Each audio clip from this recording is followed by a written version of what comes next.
Il a relevé le défi Secret Story 9 avec brio. Non, ce n'est pas un candidat de télé-réalité. Il aurait pu s'appeler Les Petits, mais il est né beau et grand. Tout savoir, ça se passe juste après le jingle. Alors, est-ce que tu as regardé la chronique People Police de Nicolas Vinclair qui a repris pendant que tu étais sur Secret Story? Donc lui, c'était différent, hein. Il avait une caméra embarquée, le ton, le style était différent. J'ai pu lire, moi, tu me dis si je me trompe, j'ai pu lire, j'ai trouvé le papa potentiel. Il y a beaucoup de rumeurs déjà. Il a pastelisé la campagne. Il y a du rose, du jaune, du bleu ciel. Donc tout est beau, tout est gai, mais c'est plus de la télé-réalité. On est revenu à Hélène et les garçons. C'est le plateau d'Hélène et les garçons, c'est la cantine de la fac. On n'est pas obligé de choisir entre les Beatles et les Rolling Stones. Il y a aussi les Forbans. Fromage ou dessert, non. Il y a aussi le cheesecake. Donc en quoi alléger les droits des patrons va-t-il donner plus de moyens pour créer de l'emploi? Je veux dire, on marche sur la tête. Donc moi je pense qu'on peut avoir plusieurs facettes dans une même personnalité. En tout cas j'assume totalement tout ce que je fais et quand je le fais c'est que j'ai une démarche sincère. Je ne fais pas de choses voilà, pour mettre du beurre dans les épinards. C'est pas comme ça que j'envisage ce métier. Et certains animateurs, tu le disais, que toi tu n'avais jamais eu de problème à parler de ton homosexualité justement pour aider les jeunes et parce que tu soutiens de nombreuses associations. Et pourtant il y a certains animateurs ou personnalités qui veulent pas en parler. Alors pourtant c'est un secret de polichinelle, mais tu penses pas qu'ils ont peur peut-être que tout ne tourne plus qu'au niveau de leur sexualité, qu'on oublie leur travail? Quasiment convaincu que les gens ont compris la supercherie. L'ancien ministre de l'économie n'était pas encore au gouvernement au moment du débat sur le mariage homosexuel.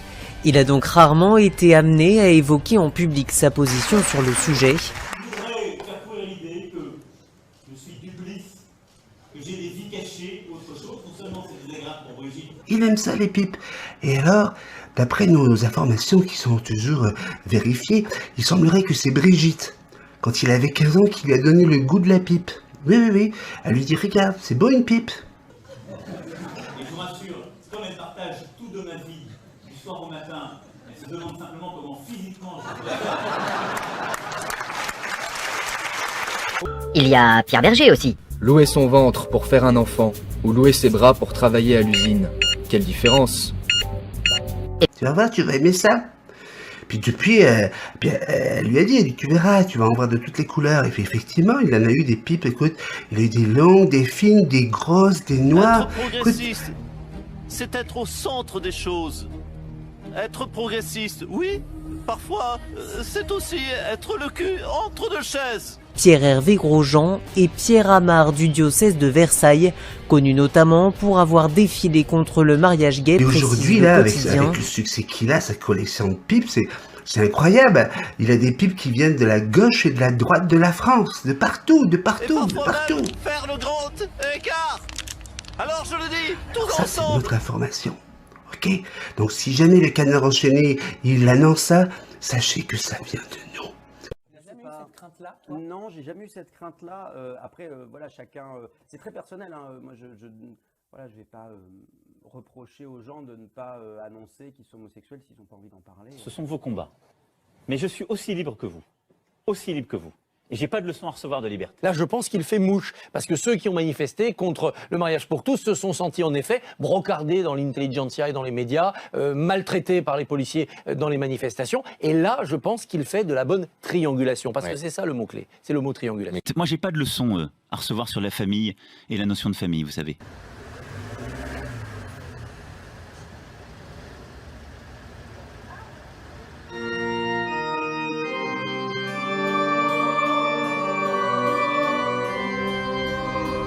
Ce n'était pas qu'une révélation, mais aussi une révolution pour moi. Je me sentais enfin investie d'une mission, changer le monde avec Emmanuel Macron. Et ma première mission était celle-ci. Aller prêcher la bonne parole et convertir les pharisiens.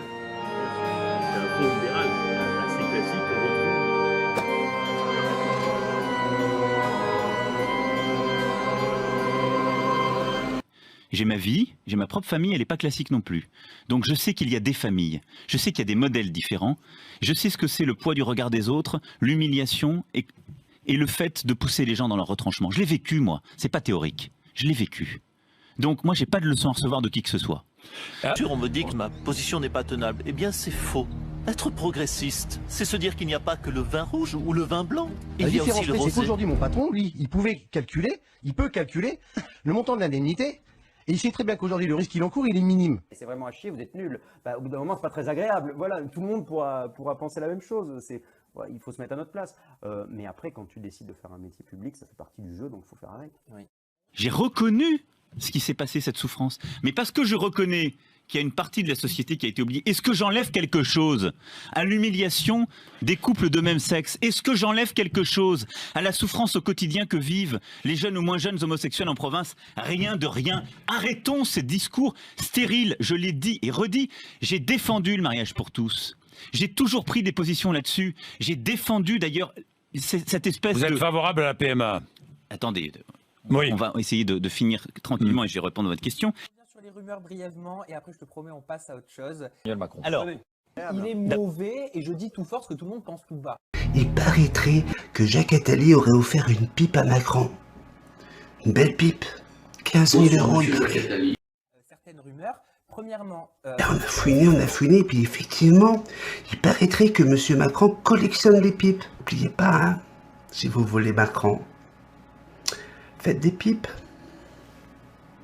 C'est logique, mais voilà, à aucun moment ça a été un frein, et je pense que ça peut-être permettre à certains gamins de se dire, bah ouais, on peut réussir sa vie, on peut avoir une vie épanouie en étant différent, même si peut-être qu'à la base c'est pas forcément évident avec sa famille, etc. Mais peut-être que la mamie qui m'écoute aux grosses têtes sur RTL ou qui me regarde en 50 minutes inside va se dire que si elle apprend que son petit-fils est homo, bah, c'est peut-être pas si grave. Voilà. J'ai su dire non, je l'ai dit à plusieurs reprises, donc je suis l'otage de personne et je ne sers personne. Je n'aurais pas dit ça, mais bon, je ne te connais pas intimement. Ensuite, le vrai problème qu'il y a derrière toute cette polémique, c'est le conflit des souffrances. L'idée, c'est d'aller séduire, évidemment, certains électeurs, mais il risque aussi d'en fâcher pas mal, non? Oui, mais regardez le bilan de la semaine. Un électeur de droite qui avait quitté Fillon pour Macron, choqué par les propos sur la colonisation, peut être rassuré par les propos sur le mariage pour tous et la manif pour tous. À l'inverse, un candidat qui serait passé de valse à Macron parce qu'il n'aime pas Hamon aurait applaudi à la colonisation et serait un peu troublé par les propos sur le mariage pour tous. Donc, c'est de la triangulation. Eh bien, on verra le 23 avril si Emmanuel Macron a additionné des électorats ou pas. Ciao à tous, c'était pas discours ça. Bye.